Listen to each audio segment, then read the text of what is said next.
Hello, everyone, and welcome to the DK and Bill Wrestling Podcast. I'm Bill.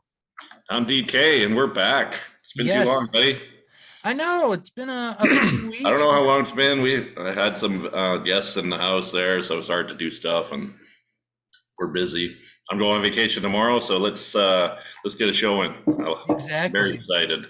I'm Yeah. very excited for this one. I've been trying to do this one since the beginning. So, Yeah, we're going to be talking about one of our favorite people, Shawn Michaels. Well, oh yeah, the 96 to 98 Shawn Michaels. 96 to 98. Shawn Michaels Right. might be the worst human being on, is at least in the wrestling world Right. in that era. So, and we'll talk about everything in those years and maybe a little bit extra stuff too. Yeah.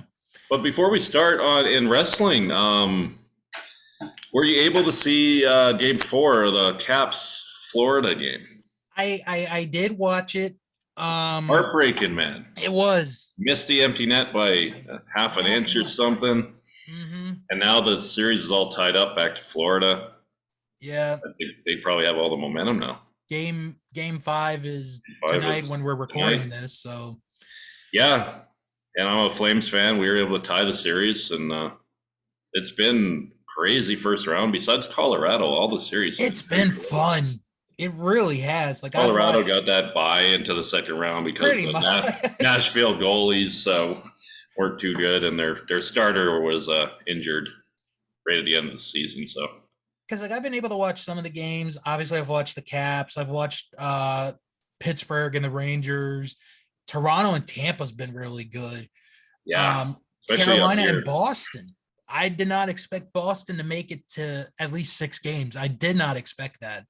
Well, you know what? At the beginning, I said, I think this is going to be a home team series, and I've been pretty right so far. So we'll see if Boston can tie the series here. And then with the Western Conference, like you said, Colorado basically got a bye into the second round, but all the other series have been pretty even. Yeah. Here in Canada, we're like Edmonton and Calgary are in the West there, and Edmonton with a big loss last night, which was a little surprising for most fans. And Calgary can go ahead in the series tonight with a home game, so we'll see how that goes. No, but the hockey playoffs have really been fun. If you guys haven't had a chance to watch it yet, please do. You are missing quality. Yeah, even if, honestly, like if we're reaching fans that aren't real big fans of hockey, but if you just like sport in general, the first round in the NHL is probably the most exciting thing you could watch. Like anything can happen. There's usually fights and other shenanigans, and it's just really good. Every team is pretty good in the first round, and they're all just battling it out. Once you get to the second round, you kind of get rid of those teams, then it gets really good. The second round is always kind of my favorite round. But yeah, it's gonna be exciting tonight to see what happens. Yeah, I'm gonna be going back and forth tonight between that and Dynamite, so I'll be watching both tonight. I'll be using a clicker a lot.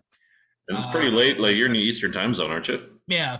Yeah, so that's like I've been staying up late for me. Like it's been 8 o'clock starts for the Flames. So tonight, since the Avalanche series is over, we get a break and it's 7:30 start. So we might, if it goes into overtime, it gets a little late for me. But so you probably haven't seen much of that series because freaking 10 o'clock. It is, yeah.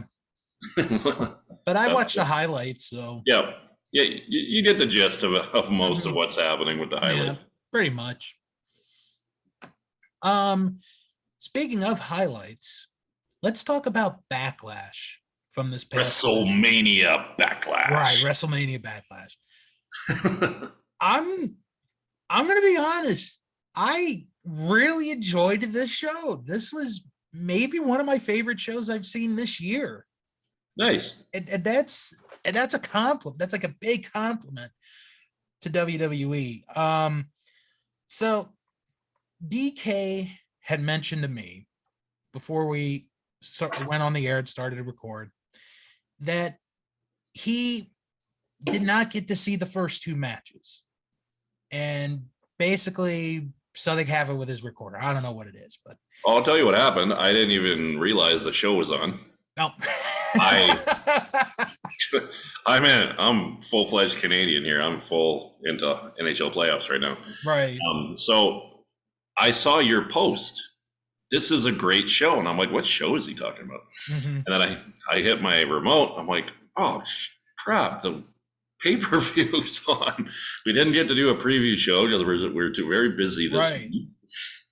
Dropping the ball. DK's dropping the ball here. So then I just hit record because I thought it started at 7 o'clock, and it turns out maybe it must have started at 6, and I missed the first hour. Mm-hmm. So I have no review for Cody Rhodes and Seth, and then whatever the second match would have been. Okay. So I'll cover those two. I'll jump in after that. Okay. So opening match was Cody Rhodes and Seth Rollins. Oh, by the way, there was no kickoff match. Okay. No kickoff match. So the 6 matches they advertised, that was it.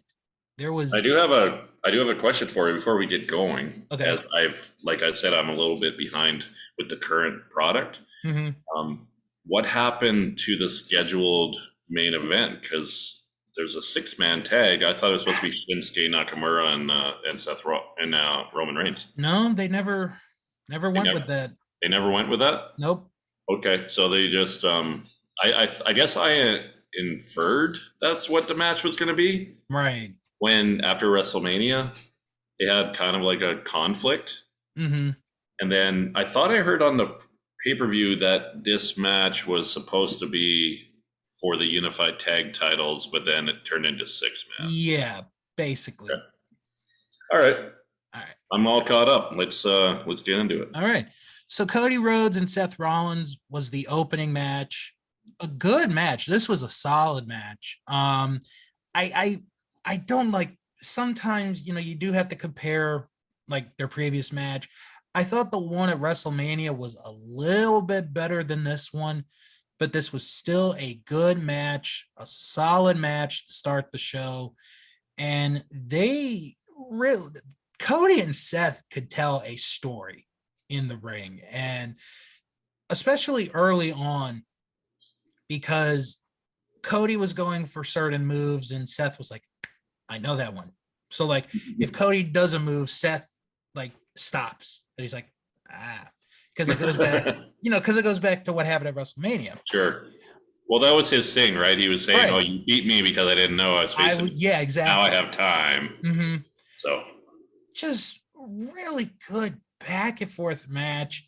My only complaint, it actually does not have to do with either of the guys in the ring.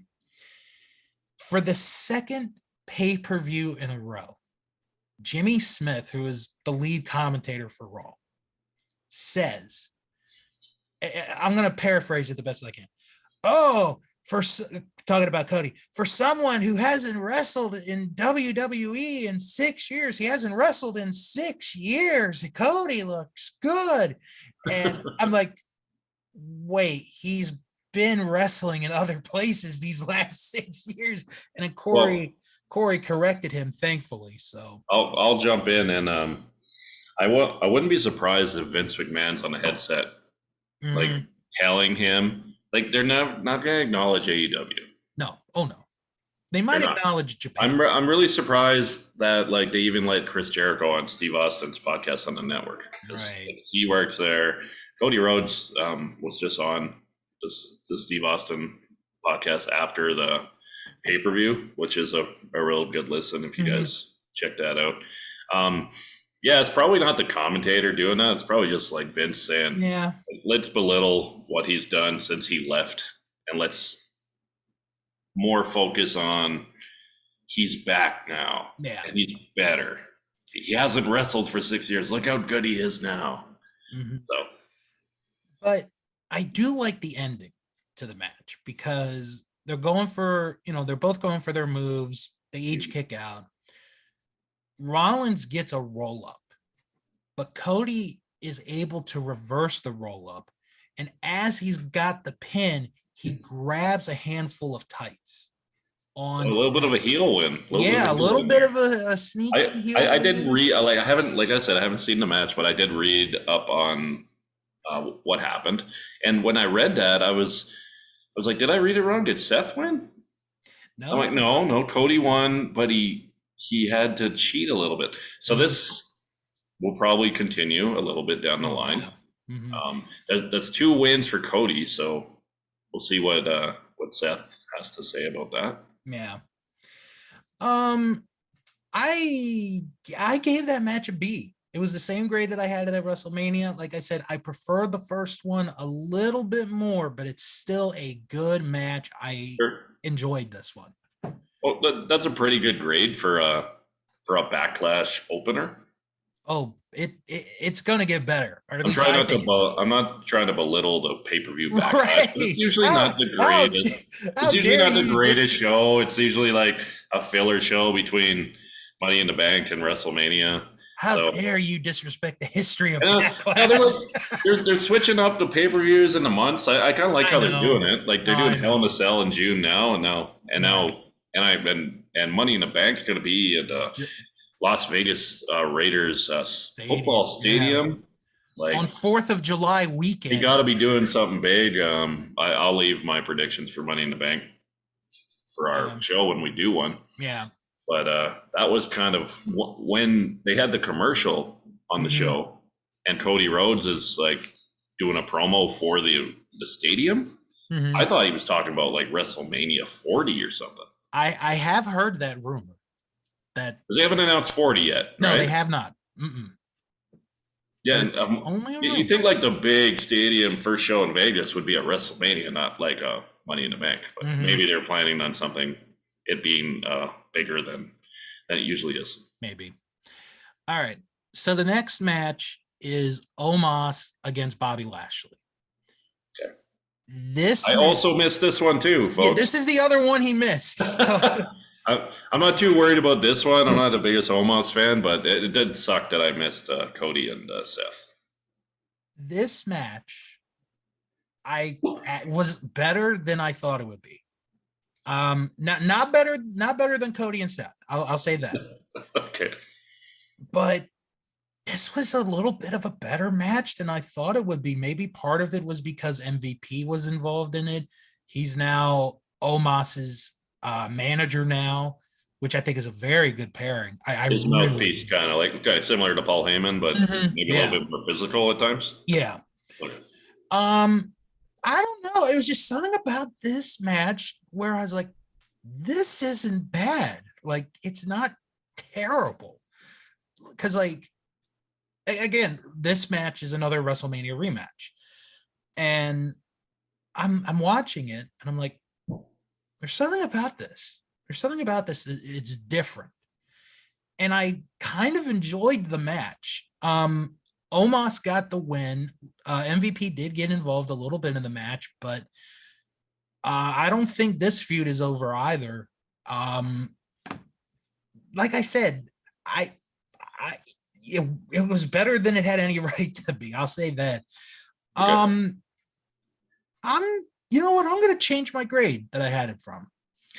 I'm going to change it. I had it at a D plus. I'm going to bump it up to a C minus. It wasn't bad. The timing was good. It was about 9 minutes. I looked at the Okay. time earlier. Not a terrible match. I'm curious if they're gonna have Omos get a victory, like over Lashley. In the feud, you mean? Yeah, I'm wondering why they wouldn't have done it at WrestleMania to make it just a little bit bigger for him. Well, I mean, they're now tied at 1, so Did he like I said, I didn't see it. Did he cheat to win here? Did MVP do anything? Or was it kind of a MVP clean win? MVP towards the end used his cane on Lashley, Okay. and that's kind of what set up the ending of the match. Kind of distracted him a little bit. Yeah. Okay. Yeah, I'm just like I figured Lashley was doing the WrestleMania thing, and then when he won, that maybe that'd be pushing him into like maybe a title Yeah. thing with Reigns. Yeah. Because Omos had like a pretty good big man undefeated thing going on. Mm-hmm. And then he kind of just lost like pretty quick. Yeah. And it wasn't the greatest match. And I didn't like in our post Mania show, you can hear me. I'm pretty sure I'm saying the same thing. Just didn't understand the booking for that. Mm-hmm. But we'll see. Like Omos gets the win, so now it's 1-1, and they'll probably continue the feud for a little bit longer. Yeah. And then they'll both go on their separate. And now we're at the part of the show that I can contribute. Yes, welcome, DK. Thank you.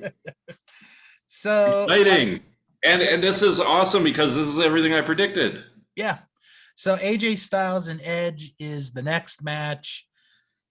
The third WrestleMania rematch. And AJ's face is not bleeding when he walks out, I'm pretty sure. No, thankfully. So it's a little different.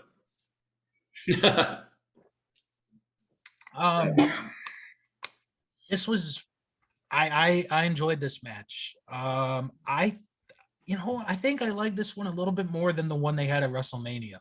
I was gonna say that I think this is the one. Now I'm just going by what you've said for the third rematch. I think this is the first one that was better. There was a couple matches that I liked on this pay-per-view a lot better than their WrestleMania match. Mm-hmm. This is the first one. I thought the match went a little bit too long for me. It kind of dragged when I was watching it. I don't know the exact time of the match, and I might be wrong when it comes to being short or long. Do you want to take a guess? 15 minutes. You're close. 16. Okay. So you were close. Now, that's if it's WrestleMania, that's not a long match. Like on these pay-per-views, around the 8 to 11 minute mark is where I'd like it to be. Mm-hmm. It seemed to kind of drag a little bit. I liked it when Damian Priest came out. Yes. And he didn't. He's like, I'm in the aisleway. Exactly. I liked that part. I'm not at ringside. And I thought it was not pretty good. at ringside. They had a stipulation where he lost to AJ on Raw. I think it was Raw. And he couldn't come out. So that was pretty funny. Mm-hmm. Finn Balor helping, and I guess he's kind of been with AJ. Yeah. So maybe a little bit of a Bullet Club reunion happening here. Yep. And it seems like they are. There's a stable starting. Yeah. With Edge, and I think it's we kind of saw a Rhea Ripley heel thing happening because she kept like losing and getting mad at Liv when it happened,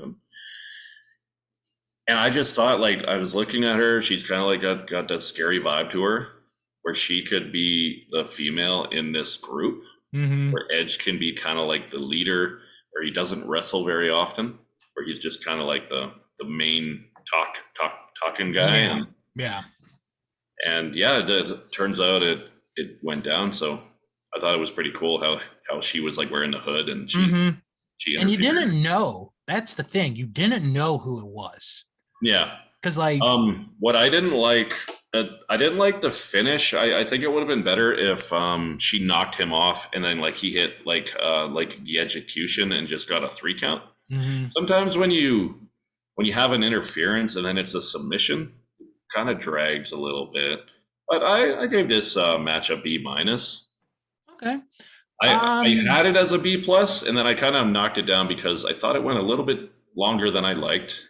And the end, I wish it would have been just kind of like a snap finish rather than a dragged out submission. Their group is called The Judgment Day. The Judgment Day. Okay. Yeah. I just take the out of it. I Judgment Day would be great. You don't have to add the into it. That's just me. I'm not too. Okay. I'm not too far away from you. Actually, I gave this a B. So not too far off. We're pretty close there. All right. So then we have our final rematch from WrestleMania. Good. Oh, I can say that after this one. Charlotte Flair, Ronda Rousey, I Quit match for the SmackDown Women's title. Yeah. This is the other one that was a lot better. Yes. And honestly, after watching this match, is there a chance they stunk up the joint so they could have a main event caliber the following night, the following month? Hear me out. Hear me out. Because they're not overshadowed by Stone Cold Steve Austin in Texas. It's possible. Is there a chance they got together and said, okay, let's not have the greatest match, and then we will steal the show It's at possible. WrestleMania Backlash? I think they should just call it WrestleMania and then ... again. That's what they should call it next year. WrestleMania . I'm trademarking that because they're going to steal that from me. $1 million idea. WrestleMania ... again. And I think if you don't have the network and you actually order on pay-per-view like it's 2015, then you're I think it's less money. Right. Or Backlash, so you could just wait. WrestleMania ... again. So we need to make that shirt. All jokes aside, I love this match. It was great. Like just the kendo sticks when Charlotte grabbed it too out of the back, and just the beat down. It was very similar to their Survivor Series match that they had. The end was awesome. Yeah.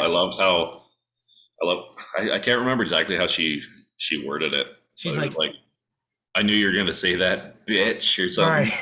It's like, but the Charlotte Happy Mother's Day, that was like, I was like, and I pointed at the TV. I'm like, watching it by myself. I'm like, Happy Mother's Day, damn. I know. That's bold. Yeah, it was kind of cool how they did the arm breaker over the on the chair, like how they used the chair too. So yeah, I'll give it it's close. I'm gonna do B+. I really wanted to do A-, but you know, not every match that's good can be an A. Exactly. So like when Shawn Michaels versus Undertaker is A+, then not every match could be A-. So exactly. I'm going B+ here. Probably one of the best matches Ronda's had, for sure.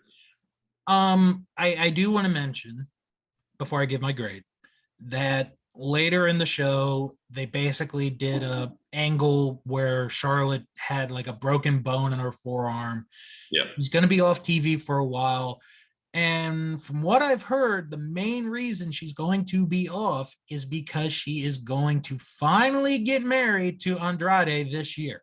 It's going to finally happen. I thought, that had something to do with it. I thought maybe they were going to be building to a bigger match at SummerSlam or something like that, but that's good for her. Yeah.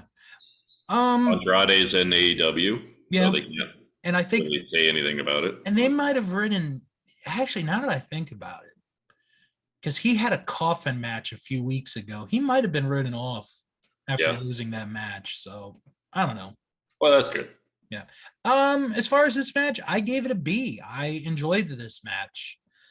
Fun, entertaining match. And like you said, this one was much better than the one they had at WrestleMania. So on purpose, I think. On purpose. All right. Steve Austin's not stealing our thunder. We're just gonna suck on purpose. Right. All right. Then we have Madcap Moss against Happy Corbin. Jesus Christ. Now, okay, here's the funny part. Okay, so I'm watching the show. Everyone knows that if you listen to the beginning of this podcast, and if you're listening in the middle of the podcast, that makes no sense to rewind it. Why'd you skip the beginning? I don't know why you do that. But when I knew I missed a couple matches, but how do you not have Baron Corbin and Madcap Moss on like a pre-show or at the beginning of the show? Mm-hmm. Okay, you know what? It wasn't that bad, but it was a typical Baron Corbin match. Yeah. You know, I liked some of Madcap Moss's offense, and how he won was I wasn't expecting that. No, a sunset flip. Oh my God. Maybe Baron Corbin wasn't too happy about that. What year is this? 1986? Yeah. I think that was just like the surprise, the surprise win from the young guy that learned from the veteran. And yeah, it is what it is. I'd give it a D+. It wasn't very long, which made it better. Right. again, we're not too far off. Just a let me up match after the crazy girl match with the chairs and everything, right? Again, not too far off grade wise. I gave this a C minus. I think looking back on it and thinking about it, I'd have this below Omos and Lashley, actually. I thought Omos and Lashley was a little bit better than this one. I should hope so. Not saying that, Moss and Corbin sucked and, the whole, took everything out. It's just, it was kind of So a C minus for me. It was a Baron Corbin match. They're all like that. There might have been one. I can't think of it that was really. It pains my heart that Kurt Angle's last match was against him. I know. Hey, Kurt wanted John Cena, but WWE was like, no, we're going to give you Baron. Oh, that's a nice replacement. All right. Main event, 6-man tag match, Drew McIntyre and RK Bro against the Bloodline. I really like this. I loved how they kept emphasizing the Bloodline on commentary. Mm-hmm. This thing is going to go long and long and long, and I think they said he's like 4th place all time for championship reigns. Yeah, it's crazy. I think they said he's not going to lose this year. If he loses this year, it'll be because there's a cash in and Cody wins in some crazy fashion, just to do it. Yeah, I think they should stay the course and keep going because the fans are starting to cheer him. They are. They used to boo him when he was a babyface. Now they're cheering. They're basically acknowledging him. Sorry for the pun. But that's what they're doing. I really like the match. Yeah. It was a 6-man, lots of stuff going on, like normal 6-man do. A lot of the guys got their spots in. They're probably setting up either a Drew or a Randy Orton title match here in the future. I'm guessing. Mm-hmm. The way the tag's going, it's probably going to be Drew and Roman. Maybe having a match here soon. I thought it was pretty good. I gave it a B for a 6-man to close the show. Lots of high spots, and then Roman gets to win. I really enjoyed this match. This was my favorite match of the entire show, actually. It was just fun to watch from beginning to end, and like you said, everybody got their opportunity. Everybody got a part to play, and it just came off really, really well. I gave this an A minus. I really enjoyed this match. And I think things are going to happen down the line for all 6. I really do. So, an A minus for me. Just a good way to end the show. Great. Yeah. It was a good show from what I saw and what you've told me about here. It seems like a pretty decent show after a major show. Mm-hmm. Yeah, it really was. Didn't really set up a lot of future stuff. So we'll kind of see what happens here. Yeah. I mean, with new opponents, sometimes you'll have a run-in, then you kind of see this guy's going to be facing this guy next. Mm-hmm. So. Yeah, and what made it good was how, like we said, everybody looked good in this match, and it's really just a matter of time, I think, before we get Drew and Roman and all of those matches, because I think eventually Randy's going to get a shot, Riddle's going to get a shot, and Drew will get a shot. Yeah. So, And then but you don't want him to win, beat everybody. Mm-hmm. And then there's nobody else. Right. But we'll see. Yeah, you can, you could spread it out. You have upgraded the meeting. I was wondering why we're running out of time. Yeah. No, I stopped paying for Zoom. That's probably why. I was paying monthly and then not using all the features, so that's probably why. But cool. We're good to go then. Yep. So yeah, pretty good pay-per-view. Now we can jump into the feature wrestler of our day here. Yes. And this is one that we've both been wanting to do for quite some time. We're now going to get to do it. It is Shawn Michaels, and in particular, 96 to 98. And this is like Shawn, Shawn Michaels was a dick. Okay, we can say that. Can I say dick on the show? Yeah. I just did. So he was a dick, but he's still one of the greatest wrestlers in this era on any show, not just WWF. They're starting to pass the torch from Brett to Shawn in the beginning of this era, and we're going to go through it. We've said many things about Shawn Michaels, but that's mostly his attitude and the way he treated people. Yeah. And the shenanigans he would pull behind the scenes. When he got in the ring, nobody could touch him. He could wrestle anybody. He could wrestle Bret the Hitman Hart for an hour. The next month, he could wrestle Kevin Nash for 20 minutes. Yeah. It's not even stealing the show because he became, he was the main event. He was the showstopper. All those things he said about himself were true. Yeah.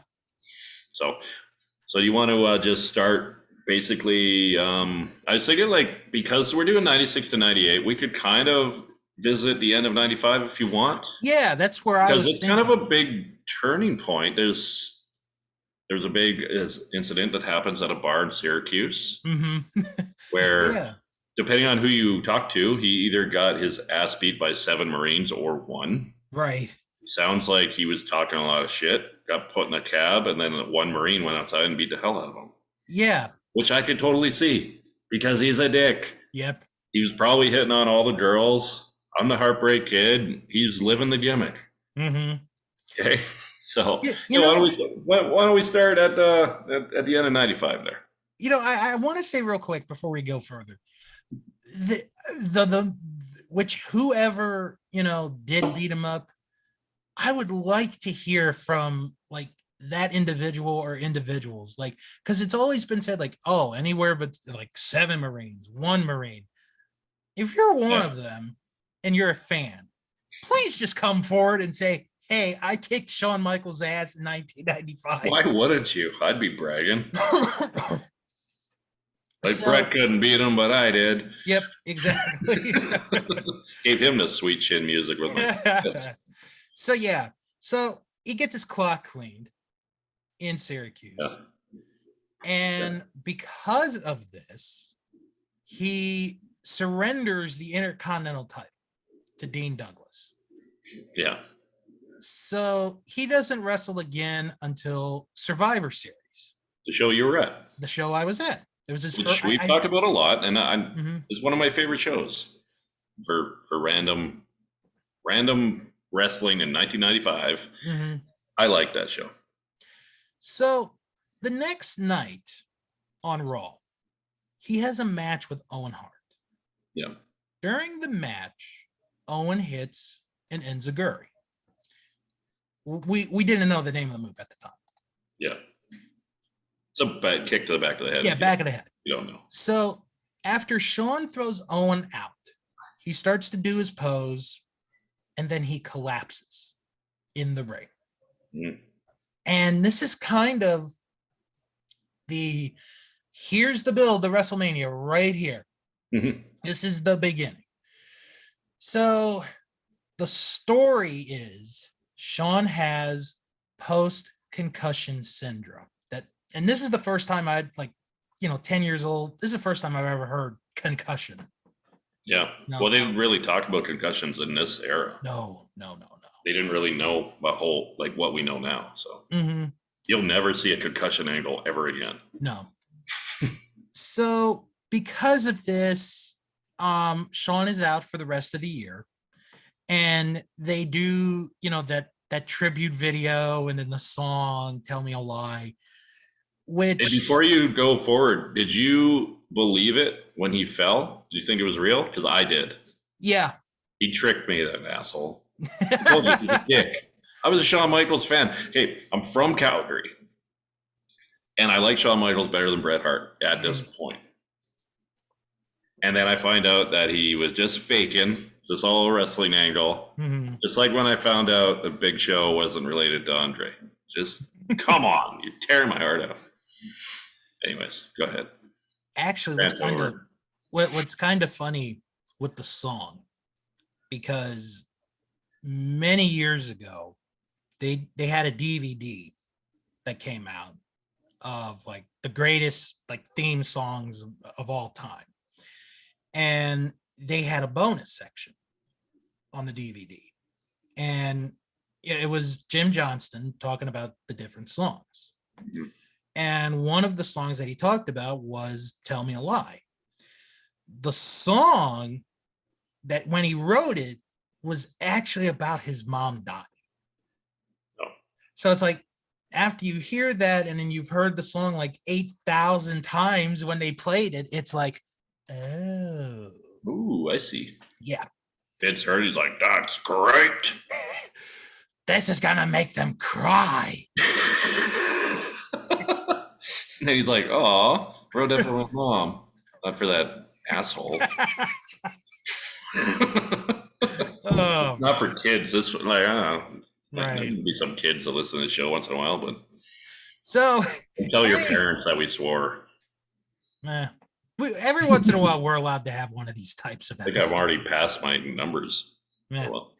So anyway, Shawn announces that he is going to return at the Royal Rumble, which he does and wins. Not surprising that he won. Yeah, this is kind of like that first Royal Rumble, and I knew he was going to win. Yeah, you kind of knew. If you go back from 95, 94, 93, 92, you didn't really know. There wasn't one guy. But then, yeah, I remember watching this, and I was cheering for Shawn. He was coming back. I wanted him to win.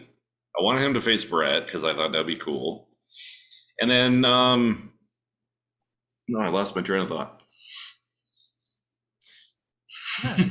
I lost my train of thought there, buddy. So, yeah. So after that, I'll get it. Shawn starts to get ready for his WrestleMania match. Because he did have a match with Owen at the next pay-per-view, and he beat him. So that was for, I think it was for the title shot. Yeah, it was. Which you never really thought that was going to happen. Yeah. So Shawn Michaels decides, okay, I'm facing Bret Hart at WrestleMania. This is now an Iron Man match, which is going to go 60 minutes. I need to be trained. So he goes back to his real life trainer, Jose Lothario, and they do the vignettes of Shawn being trained by Jose to get ready for the match. So we get to WrestleMania. Shawn has one of the best entrances of all time. Yeah. Going down the line, which was really cool. It's one of the best visuals. It is. Any WrestleMania preview when they're showing old stuff, it's one of the first things you see. He's coming down. I actually remember real quick, on one of the SmackDown games many years later, I was playing Kane for when they used to do okay, you're going to be this character from here to the end of, when WrestleMania comes. Yeah. And I have an option of if I want to do a special entrance for WrestleMania that year. Kane's coming down to sexy boy. Yeah, he's coming down that zip line, man. A visual I will never forget. So, have the match, goes the full 60 minutes. No one scores a fall. Go to overtime. Shawn We're in wins. overtime. We're in overtime, McMahon. So they do that. Shawn wins. Then this is where his dickishness comes into play. Super dick. Because Bret Hart mentions this in his book. Because Shawn Michaels tells Earl Hebner, the referee, to tell Bret to get the F out of the ring. He actually said, get that piece of shit out of the ring. Yep. If we're going to talk about the full thing there. Yep.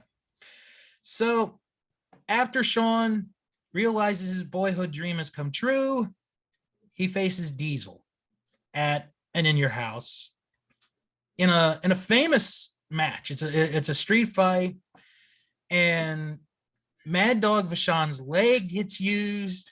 It was Mad Dog's idea. Yeah, it was. Use my leg. Okay. Credit to him. Pulls off his leg. Mm-hmm. Good stuff. Yeah, really good. I thought that was a good match too. Mm-hmm. Does that end up being Kevin Nash's last match before he comes back in 2002? I think so. I think on TV. It was May. Yeah. I guess they'd have the curtain call. Yeah, because they have the curtain. Yeah. So last match on TV. Yeah. So then, after that's done, we have this wonderful angle coming up with the British Bulldog. And the story is that Shawn tried to hit on Diana. That rat bastard. So they do this angle of like, oh, Shawn's a pervert. He's a piece of trash. Why can't he hit on her? He could hit on her. Right. You can't go up to some girl and tell her she looks nice. And I even remember. He's the Heartbreak Kid. Come on. There's even one point. I don't know why I remember this, DK. But there's one point where they go to the Rockers, the new Rockers, Marty Jannetty and Leif Cassidy. Al Snow and Marty's like, yeah, man, we used to do a lot of partying, but Shawn, he'd go for the women a lot more than I did. And I'm like, I'm like 10 years old. Marty Jannetty and your train wreck. So they have their first match at Beware of Dog, the match or the show where the power goes out. Yeah. But they have the light for the main event. And it ends in a draw. Creatively, I like the ending. Yeah. Because for those that have never seen the match, I think it's Bulldog does the suplex. Is it Bulldog or is it Shawn? One of them does the suplex. I think it's Bulldog because he kind of thought like, wow, Bulldog just won the title. Right. So the referee makes the 3 count. However, the original referee who'd been knocked out, typical WWF pay-per-view, he counts the 3 and says Shawn won. And Gorilla Monsoon, who's now president at this point, is like, it's a draw. I'm not dealing with this. We've lost power. I don't want to deal with this. I just want to go home. It's nonsense. Thunderstorms. And one thing, how come when refs get knocked down, they're like, the doctor doesn't come down and look at them? They're just like, he's out cold. Seriously. Like, if you got knocked out cold at your job, like somebody would probably help you until you woke up, right? I'd probably be taken to the hospital. No, that's nice. Okay. Yeah. But what I like, my favorite thing about this whole angle, and you probably know what I'm going to say when I say it. There's a video out. Jim Cornette talks about his favorite prank, his favorite Owen Hart prank. And it wasn't even an Owen Hart prank. It is Stu Hart calling because he saw Owen and Davey with a phone. Yeah, he thought it was a prank. But right. So he's like, hello. Hi, Jim. This is Stu. Why is my daughter being portrayed as a whore? And that's how he says it. A I know. whore. I know. I've heard Jim Cornette tell the story. Oh my god, it is the And funniest thing. he's like, fuck you, Owen. I know this is you. And he hangs up on Stu And then they're like, who's on the that was Stu. Wait, you didn't call me? No, that was really Stu. Oh, well, I told him Bruce Pritchard's a pervert. Yeah. All right. So Yeah. we go along now because they have to have a rematch. Yep. King of the Ring, Shawn and Davey Boy. However, we have a referee. The referee is Mr. Perfect. And if you this remember, came out in 96, exactly, famous one with where Austin created the promo. Mm-hmm. Yep. So Shawn wins, keeps the title. Then at the next In Your House, he is in a 6-man tag match. Yeah, that made no sense because Warrior decided to. Is this where the Warrior walked out? Like a few weeks before, because like, oh, my dad is dying and I haven't talked to my. I thought it was like at the show because it's in Vancouver. No. But didn't they have to? I thought they had to change it like at the last minute and like they did. They did have to change it. The partner or something, and it was supposed to be Warrior. Yeah, Warrior was the original part of the team, and then we'll talk about the Warrior when we get to him at some point. Oh yeah, it needs to be a 2-parter, bro. So Sid is the replacement. So Vader scores the fall on Shawn, wins the match, and then that's going to lead to SummerSlam, which is Vader and Shawn. And honestly, this is like, if you really think about it, I know I thought of it when I was a kid. This was the first time where I'm like, Shawn could lose the title because it's Vader. Yeah. So they have the match. And the first time they have the match, it ends with Vader winning by a countout. And Jim Cornette's like, no, restart the match. Yep. So they do it a second time. Vader wins by disqualification. Jim Cornette goes, no, restart the match. We want the title. Restart the match. So they do it a third time, and Shawn wins. So in a way, Vader kind of got screwed out of it by his own manager. And this, before we get going too quickly here, this match kind of changed a lot of history for Vader. Mm-hmm. As we'll get into it, but the match definitely didn't go the way Shawn wanted it to. Exactly, and you could tell when you watch the match. Yeah, you can hear him yelling at him. Like usually, like when you're doing wrestler talk, can't really hear it. Yeah, they're just really good at kind of saying what they need to say without people hearing it. You can hear it on the show. Yeah. So now we go to another In Your House, and on paper, like when we talk about In Your House, you're like, okay, it's just a throwaway show. Which, usually, for the most part, this particular one kind of is, except for the main event. Yeah. Which might be Shawn's best title match. Might be. Because in 96? In 96, yeah. I would, like, as the champion for sure. Because he faces Mankind. And he's never fought Mankind.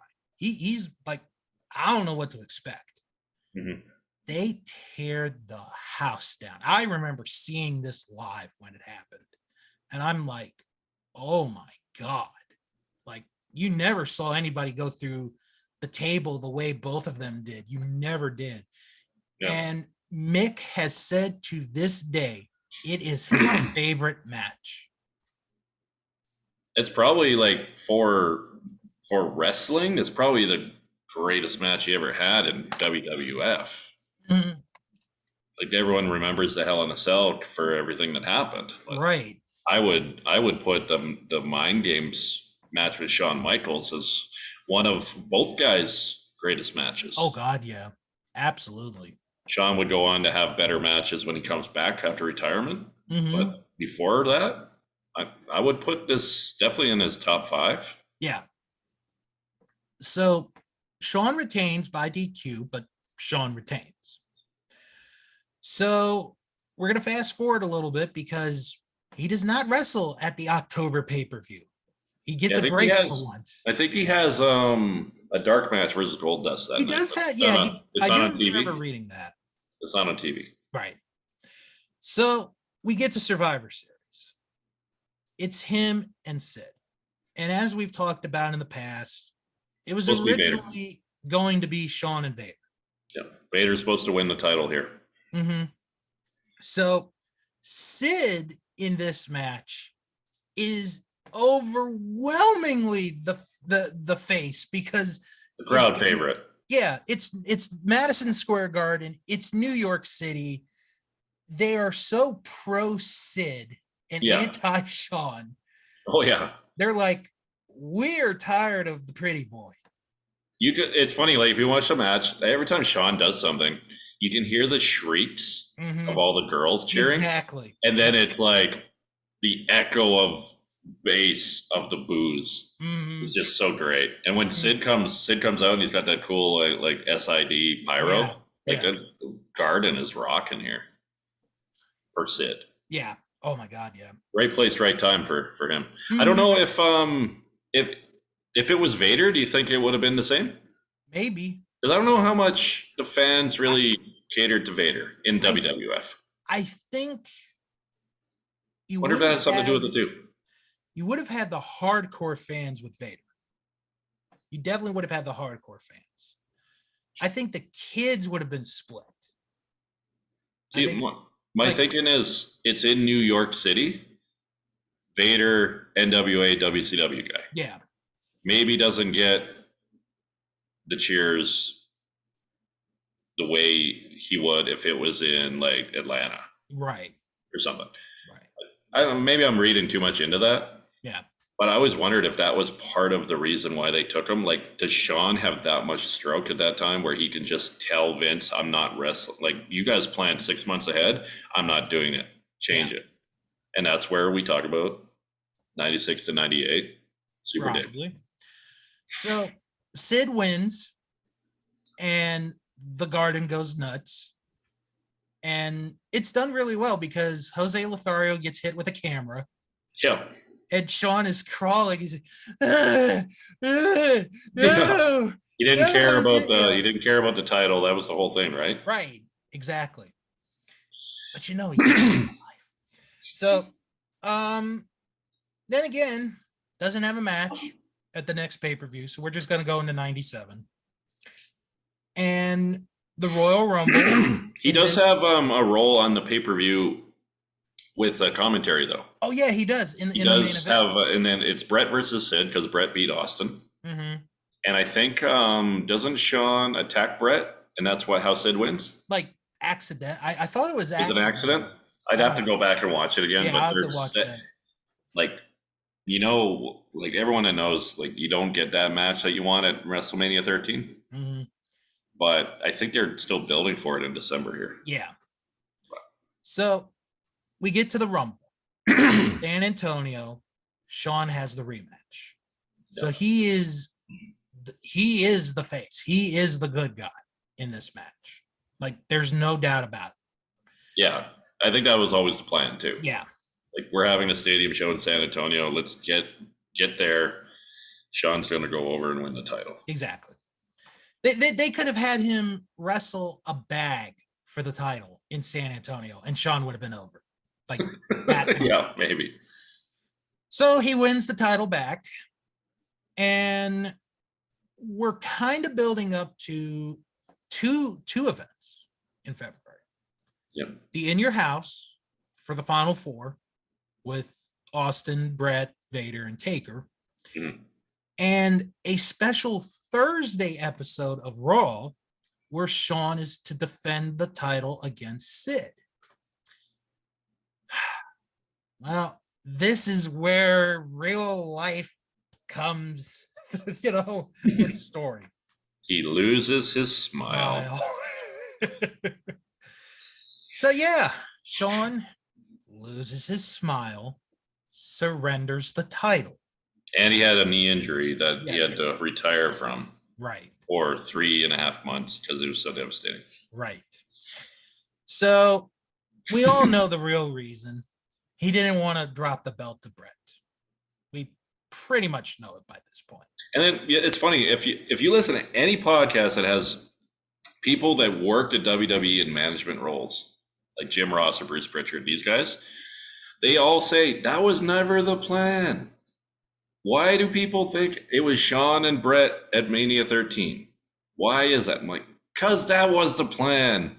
It had to be. How could it have not been the plan? Like, you didn't know that you were going to have Austin and Bret and have one top 2 greatest match of all time. Yeah, exactly. That was thrown together. Mm-hmm. And don't tell me that Undertaker and Sid was planned 6 months ahead of time. And then they go, oh, well, Undertaker, well, it was always because lucky number 13 and he was going to win the title. Like, that's much bullshit right there. Sorry. And nothing against Undertaker or Sid. Nothing against either one of those guys. I like them. But come on. But here's the thing, right? Okay, so the plan, this is like a major reason why I wanted to do this in the show, is to talk about this spot, February, when they're talking about Mania 13. The plan was to turn Bret heel. Yeah. They did not want to have a face versus face match again and just have Bret win. How do you have Bret win this match as the heel over Shawn if they did have their rematch? Would have Shawn have won again? Would have Bret have won, but he had to cheat to win as a heel? How would it have gone in your eyes? I think Bret would have had to have cheated to win. Because you go back to the year before, you wrestle him straight up for over an hour. You couldn't beat him. Yep. And you're like, okay, I got to do a different way. Yeah. So let me beat the shit out of him. Yeah. Like 97 Bret was one of my favorites. But he hadn't become the heel kind of until after Mania. So, but the story goes that it would have been Bret as the heel and Shawn as babyface. So that would have been kind of interesting to see how they went and orchestrated that.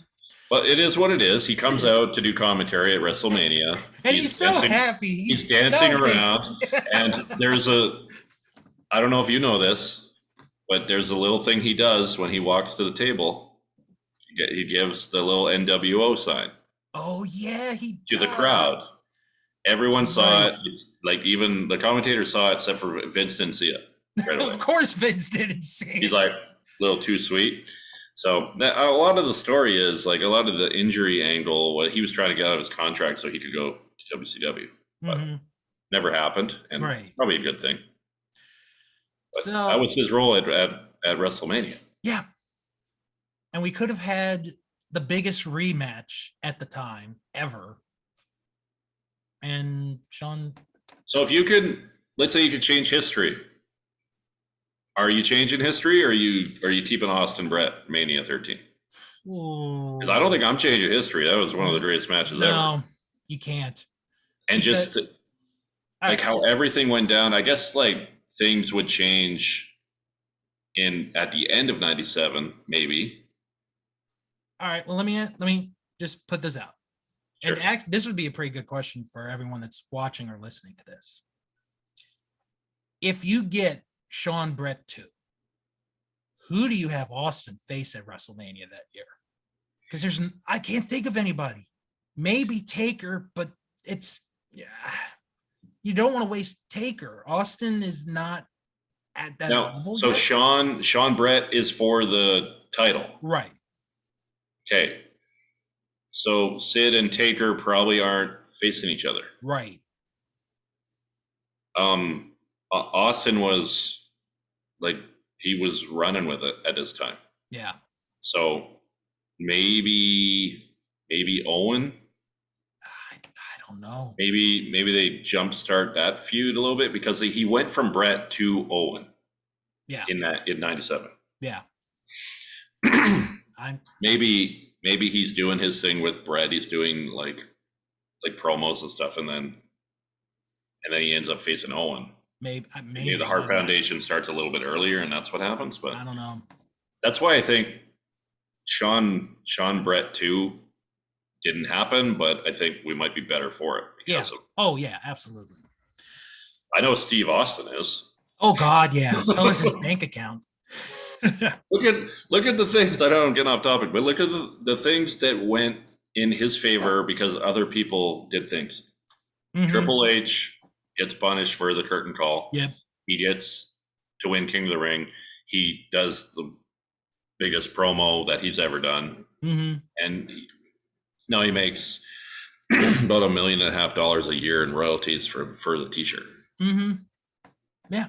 And then this one, Shawn's injury, and then he ends up getting put into a co-main event spot, right? Which he wouldn't have had if Shawn was there. Mm-hmm. So, then to go a little bit forward, Shawn does return eventually, and he and Stone Cold become tag team champions. Yep. And they have a match at King of the Ring, which I've never seen. I've never seen the match. We talked about this before. Yeah, you definitely got to watch that. This match, it was supposed to be Brett versus Shawn. Again. And then Brett got hurt. Legit. But actually got hurt. He was in a wheelchair on the show. I don't know if he actually needed a wheelchair, but right. That was just the way things were going. So after that, they vacate the title. I don't remember how they vacated the titles. The tag titles? The tag titles. I think they lose them. Don't they lose them? No, they got vacated. Oh, okay. But this is there's another thing that happens in this era. It's either in late May or June, mm-hmm. where Shawn and Brett get into a real fight in the back. Oh yes. And Shawn quits. Yeah. This is like after King of the Ring. Mm-hmm. He quits because I was so pissed because July is Canadian Stampede. He's supposed to be part of that 5-man mm-hmm. tag match. He quit for unsafe work conditions. And they said, I think Jerry Lawler has the clump of hair that Brett ripped out of Shawn's head. Yeah. Mm-hmm. Still, he put it in a bag and it's in his office. I was like, you should give it back to Shawn. He could use it now. Oh. Heyo. All right. So. Anyways, I know you were going forward with King of the Ring. I was like, I gotta get that story in about the backstage fight. And so I also forgot to mention at about this time is when Shawn references to Brett that he's had sunny days. Yeah.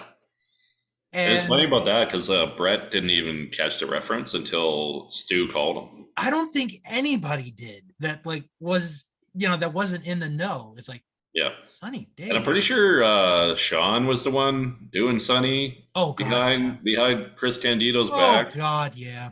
Like if you read stories on Chris Candido, which is, let's skip from the Body Done Us, you didn't know that he was in a relationship with Sunny, and she was basically cheating on him with half the roster. They were married, I think. And he didn't know. They would take him. I remember the Click would barricade the door so Shawn could do whatever he's doing with Sunny. He's such a jackass. I'm gonna look up real quick if they were. I want to say they were married. Yeah, they were. Oh no, were they? I think they were just in a relationship when they were in the Body Done Us. Yeah. Okay. So yeah, they were never married. Okay. But it's still I don't know. Just because he didn't know, having everybody know and you didn't know, mm-hmm. just no respect. Seriously. If you want to be the trash bag whore that gets tossed around the locker room, then that's your business. But have some respect and tell the guy you're dating and end the relationship. You know? Yeah. But, Well, yeah. She'll be a trash bag whore in another place in about 6 months to a year. Yes. Prison. I heard something about that. What's the deal with Sunny? Okay, so she got out on bail. I don't know how. She just What did she do? I missed the whole. Oh, you whole have thing. Okay. All right, so a little bit of a Since we're side. talking Sunny here in the middle of '97, we Yeah. can take a break and talk about it. She was in a car accident about a month ago where she hit a car that was being driven by a 75-year-old man, and that man died. Okay. She was under the influence of alcohol. Okay. So vehicular homicide, basically? Yeah. Okay. According to reports, her alcohol blood level was 3 times the state number. So way over the limit. Way over. Okay. And she's not even supposed to drive. She had her driver's license revoked in Pennsylvania. So she got out on it was like $200,000 bond. She's facing up to 30 years in jail. Jeez. If found guilty. And if found guilty, then what do they have to figure out? They got to do the trial. He killed the guy. She was drunk. Done.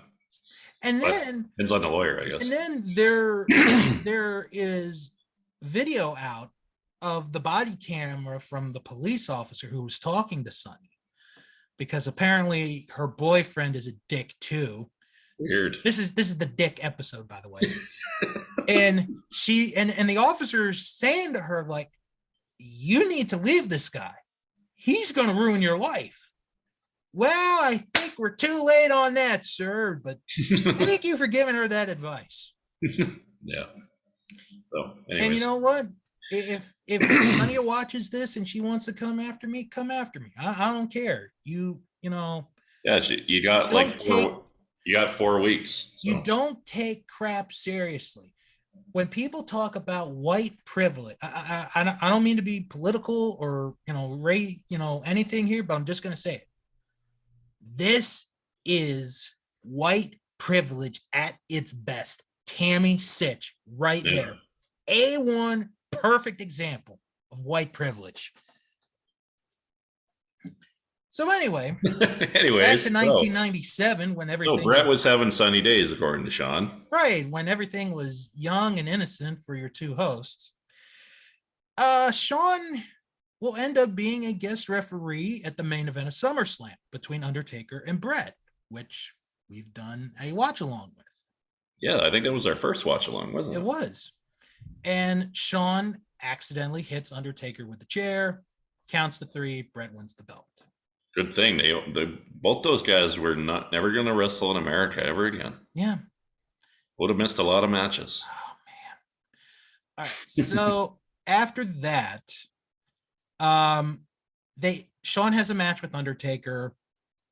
Now that one I have not seen. I've seen the Hell in a Cell, which we'll talk about in a couple minutes. The Ground Zero match? Yeah, I've not seen the Ground Zero match. It was pretty good. It was like the first time the Undertaker dove over the ropes. Mm-hmm.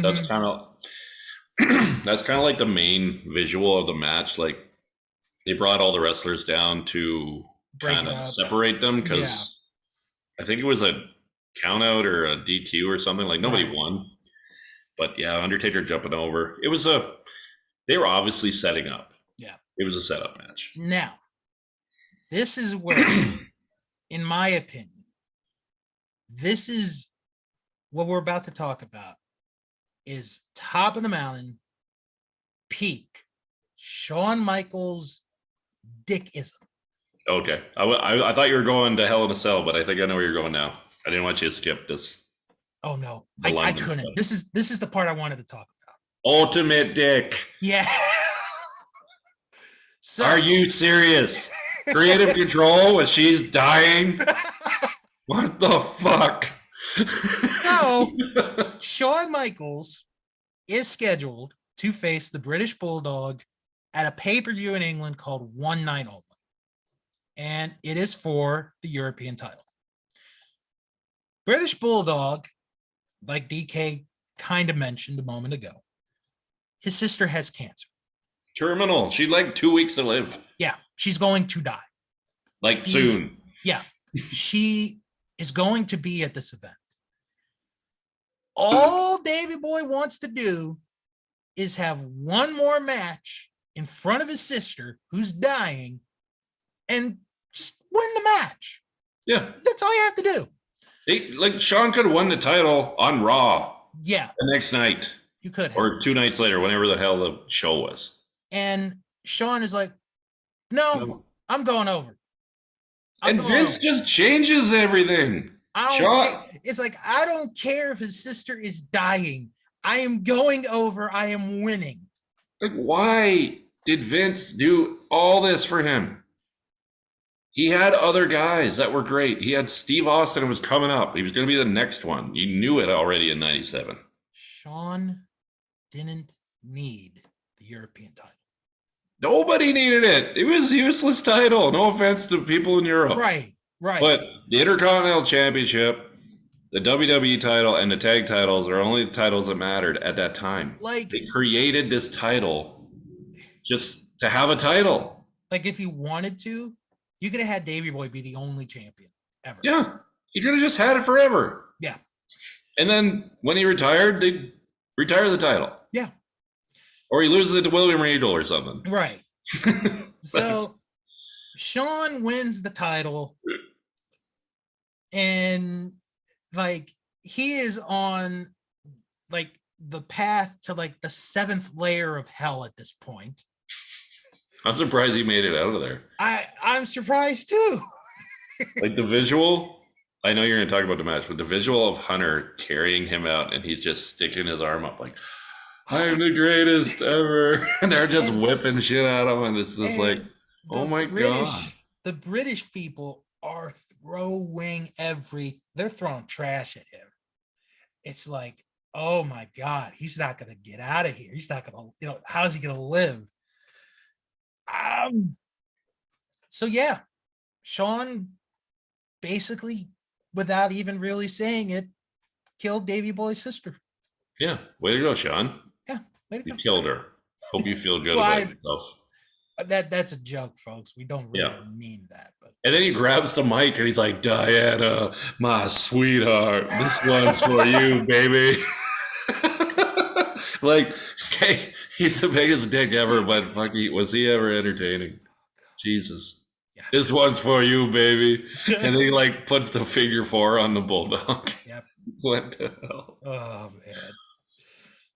The times we lived in. Yeah. So then we get back to the United States. Shawn has a rematch with The Undertaker.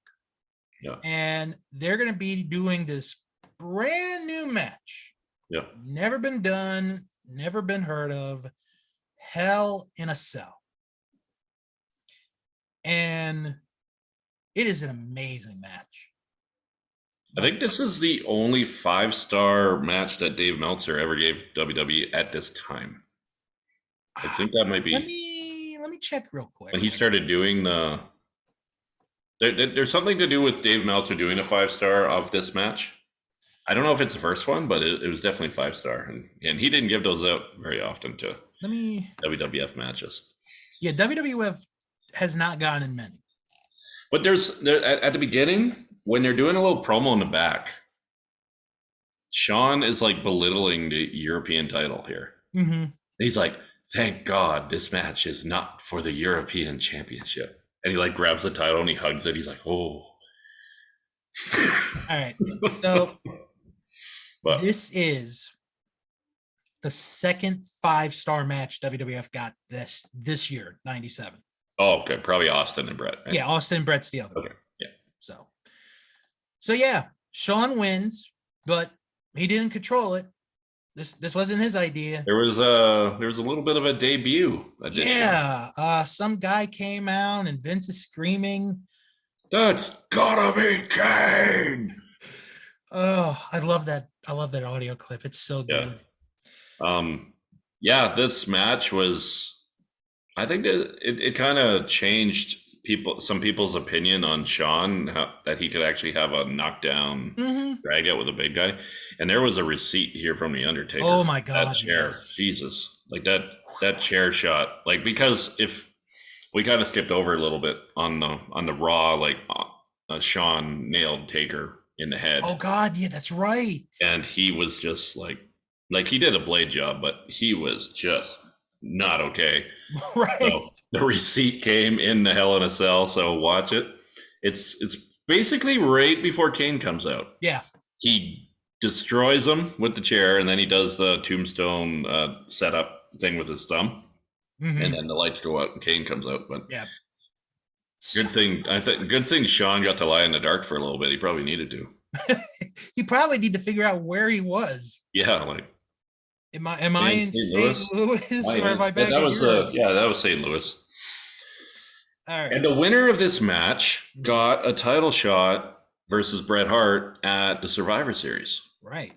Well, we can just skip over that because nothing happens. No, nothing. Yeah. Just go right to December. Oh, wait, it was in Montreal. There's something about Montreal.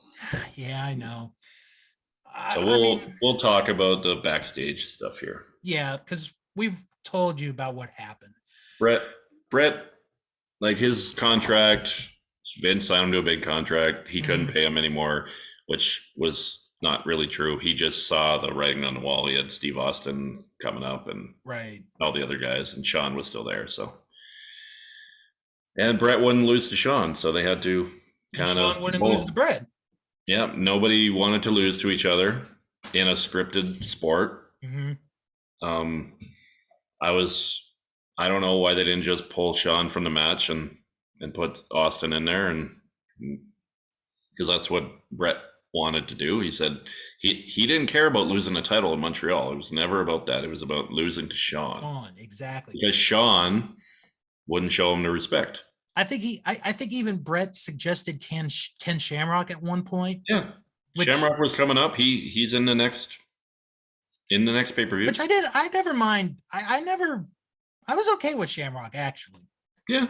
So if he won the title, I'd have been like, okay, he won the title. It wouldn't have made a lot of sense. Right. So, again, there's so many stories because it's like, oh, well, Bret could drop the title in Toronto. No, I don't want to drop it in my country. Well, you could drop the belt in Detroit. Yeah. No, I don't want to drop it. Raw was on Ottawa, and he wanted to just leave the belt. Right. He was didn't have forfeit the title. His contract was up, and Vince was just scared he was going to take the title and dump it in a trash can like Alundra Blaze did. Right. Which Bret never would have done. So. And I don't know. And something to mention before we get to post-match is, and this is out there. This is kind of public knowledge. They made a deal. WWF made a deal with WCW. Like, you're going to get Bret. We'll let you have Bret, but you can't mention him until he is done with us. Like, you can't say a thing about him. Yeah. So Montreal happens. Shawn wins the belt. And then Bret asks the question to Shawn, were you in on this? And he's like, no, I swear to God. I swear to God, Shawn, I wasn't in it. I'm as mad as you. And then Shawn, 5 years later, admits that he was into it. Like, he was in. Yeah, once he found his spiritual background, where he got to be a better person, he didn't want to lie to the guy asking him that question. So, and you know what? I'm gonna say it. I've kind of had this thought all day, and I'm probably gonna piss off people for what I'm about to say, but I really don't care. Okay, I'm interested now. Wrestling with Shadows is an overrated movie. There, I said it. See, if you watch it now, yes. That's the thing. I watched it in the last 10 years. Like, if you watched it when it came out, you never saw backstage stuff. You never learned about politics and wrestling, right, and how they come up with everything.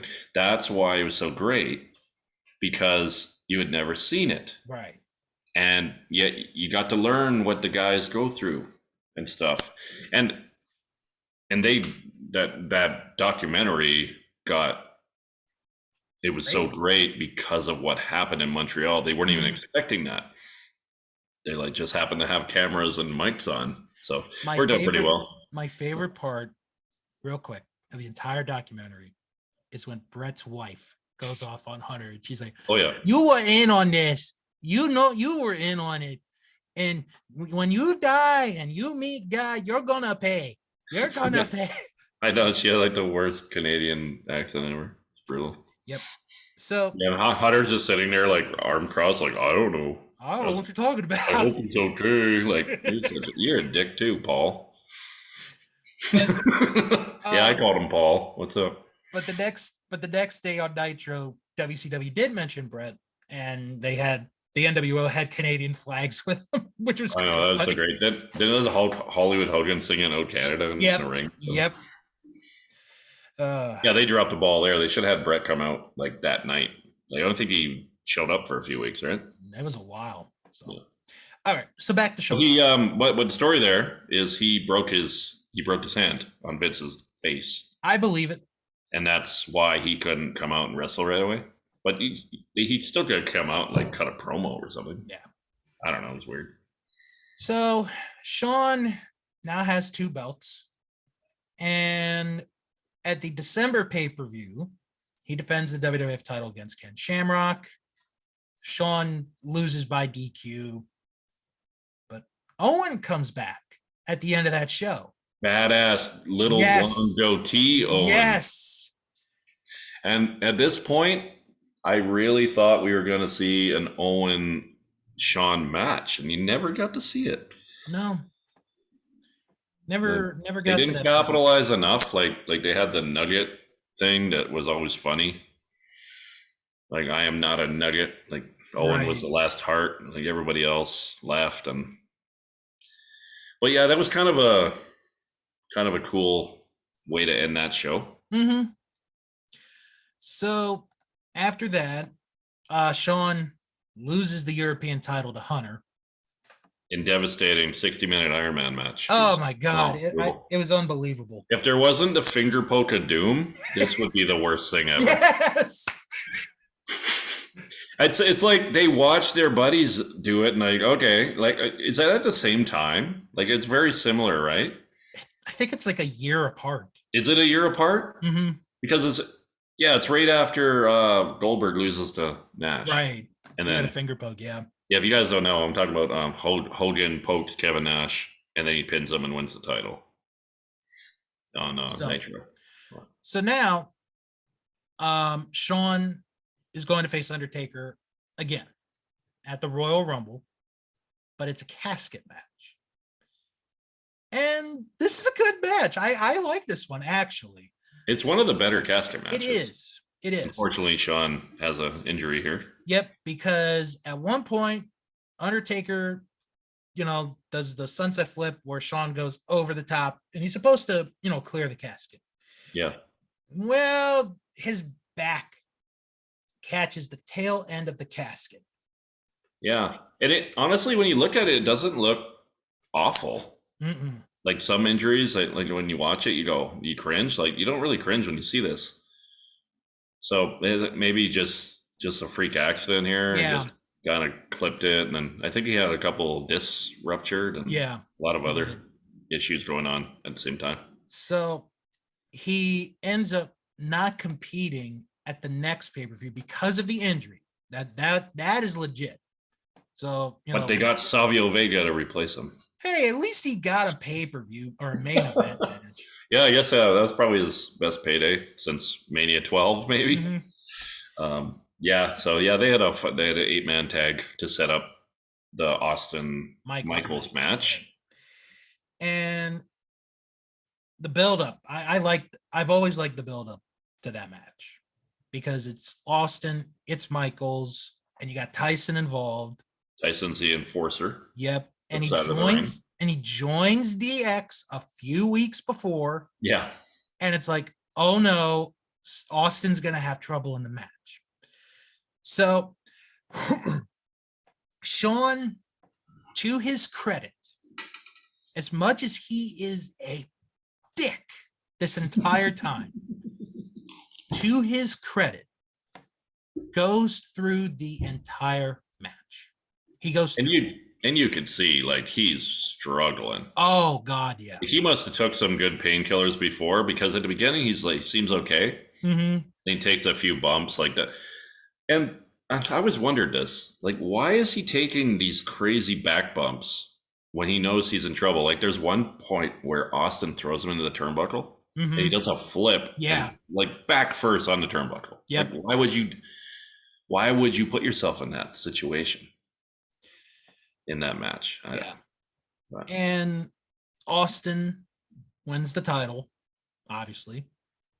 The Austin era began. Yeah. And it is Shawn's last WWF match for 4 years. Now, what I found interesting, and I didn't know this till a few years ago, was Undertaker was in the back. He was ready. He taped his hands up. Yep. He was going to kick Shawn's ass if Shawn did not go through with the match. Like if he didn't let Austin win, he was going to probably murder him. I think he was like there to make sure make sure the match went the way it did, and make sure he didn't like just leave the building beforehand. Mm-hmm. Yeah. Like, and yeah, that's how chapter whatever of Shawn Michaels' career ends, is at WrestleMania. yeah, this is probably like chapter 2 or 3 for him, because he has his early days, and then when he comes into WWF, he's in the tag team, right, with Marty, and then he has his run from like 92 to 95, where he's like a heel. He's a heel. I don't know, like up and coming. Yeah. He has this run with Sensational Cherry as a manager, which was great. But yeah, this was like my kind of favorite era for him, and it was controversial, so I definitely wanted to talk about it. And he had do more we can do with, and he had some very good matches in this time. Like we talked about it. Yeah. When he delivered, he delivered. Oh yeah. I would say in this era, probably the Brett match, the Mankind match, and Hell in a Cell. Hell in a Cell for sure would be those top 3. Hell in a Cell being probably the best, and then Mankind. Yeah. And the Iron Man match, sometimes people give it too much credit, but for what those guys went through, and to tell a good story and not really bore the fans for 60 minutes. Yeah. I thought it was pretty good. All right.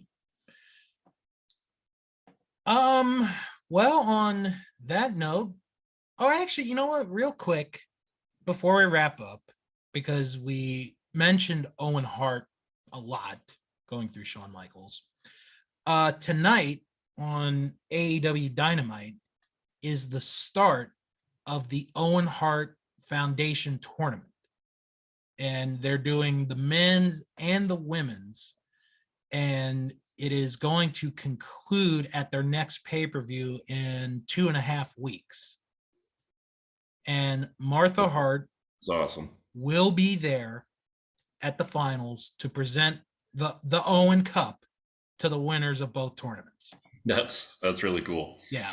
And I heard that when the game comes out, he's going to be a playable character. Yes, he will. So I will be honest with you, that might be a main reason why I play that game.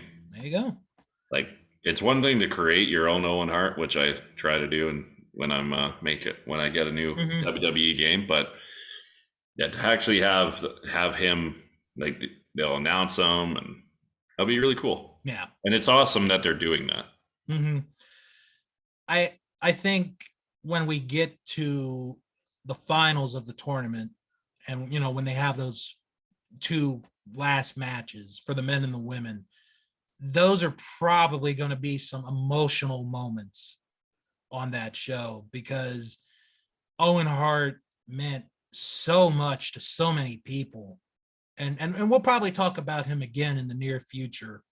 But Well, I was going to say, when we record our next episode of the DK and Bill Wrestling Podcast, it will be the anniversary of his death. Yeah. The 23rd. So we will definitely have something on him. And I'm not sure what that show, if we've decided what we're doing yet. No. So, but we will definitely have a little something for Owen on that beginning of that show. So tune in. Yep, and join our Facebook group, the DK and Bill Wrestling Podcast. That's all you have to type in the search bar, and you are right there. It's that simple. It's easy. It's so easy. A caveman could do it. Oh, we might have to pay royalties now. No, I know. Like Geico or something. Free ad for them. There you go. All right. Well, that's going to do it. Thank you all for tuning in. We'll talk to you all again next time. Have a great day, guys.